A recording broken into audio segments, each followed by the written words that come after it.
Want to speak real Bulgarian from your first lesson? Sign up for your free lifetime account at BulgarianPod101.com. There might be times in your life when you need to learn something right away. Maybe you have an unexpected exam, you need to prepare for a new job, or you might be traveling for work. In situations like these, many people feel the need to try to study a lot of information in a short period of time. But can you really learn a language by cramming in all of your studying in a short period? In this video, we'll talk about how cramming works with language learning. 1. Is cramming effective? A lot of people would probably answer yes to this question based on experiences they had in school. Most of us have probably had the experience of staying up late the night before a test to cram as much information as possible. But how much of that information do you remember now? Cramming can work if you have a test tomorrow or a short-term study goal. For example, if your only goal is to pass a test or give a presentation within a few days, cramming isn't a bad idea. But it doesn't work very well if you want to remember what you studied in the long run. A great example of a better way to study is with something like our spaced repetition flashcards. One of the most effective ways to study is to review something over a period of time. Spacing out your studies is what helps you learn and retain information best. You learn something today, you come back in 2 days and review it. Then, you come back in 4 days and review it some more. In contrast, cramming is a one-time thing. You cram a lot of information in your brain, take a test, and then forget it all. But when you review, you're strengthening the synapses in your brain. Synapses are like little roads that connect the neurons in your brain. So the more you review, the stronger the connection, and the better the recall. But what if you need to learn fast? 2. An example of a cramming schedule. Let's say you're traveling for work, and you really need to learn some greetings and some basic survival phrases to make it through your trip. Time is probably not on your side. Your only option is to cram.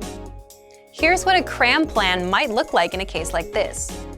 Spend some time on survival lessons before going to bed. Increase the amount of time you spend with anyone you can talk to in your target language, another student or maybe an online teacher. Increase the amount of time you spend on any online language classes you're taking. Another problem related to cramming is that your study time has to come from somewhere, and that tends to come from sleep, so that's not a good thing. We don't recommend cramming, but if you have to cram, which we all do at some point, here are some ideas for how to do it. 3. Cramming learning program. Cramming might get you a lot of fast results in a short period of time, but with just a couple of one-time study sessions, it's a strategy that won't help you in the long run. If you find yourself in a situation where you absolutely have to cram, here's what you can do. First, pick the lessons that align with your goal. Focus on just what you need. If you're learning for travel, skip the other lessons and focus on our survival phrases series. If you want to learn basic conversations, look at the top 25 questions you need to know content. If you need special phrases for the bank or the post office, we have lessons for that too. And you can find lessons for all kinds of topics and scenarios in the lesson library. Second, prioritize lessons at your level more than the challenging lessons. If you're working within a limited time frame, you'll get more value for your time by doing lessons that are at your level. You can spend more time on the harder lessons later if you find you have the time. We have a vocabulary slideshow tool and a flashcard tool that you can use for quick study sessions. Both of these features quiz you on vocab and help you learn fast. Focus on mastering a few must-know lessons. It's better to know all of the dialogue from 5 lessons inside out than to run through 60 lessons and not remember anything. You can also take advantage of our lesson notes. Inside the lesson notes, you'll get the lesson dialogue, translations, explanations, sample sentences, and cultural insights. We have a printer-friendly version of the word bank too. Just click on that to create a printout. It'll give you a physical study sheet you can use to review anywhere.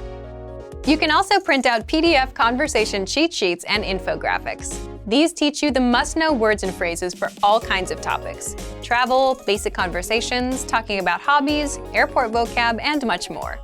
With the infographics, you can save the images to your phone and just swipe through them for a quick review. And finally, when you're ready, do a quiz session. Even if you're low on time, a bit of review can help. After you're done with a lesson, stop and ask yourself, what was the main grammar point of the lesson? Try and explain that rule to yourself in your head, or say it out loud. Remember, we don't recommend cramming as the best method for learning a language. The key to building skills is repetition.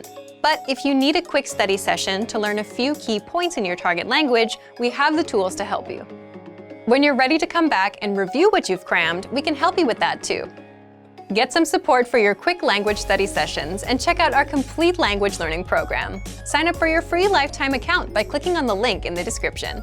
Get tons of resources to have you speaking in your target language. And if you enjoyed these tips, hit the like button, share the video with anyone who's trying to learn a new language, and subscribe to our channel. We release new videos every week. I'll see you next time. Bye!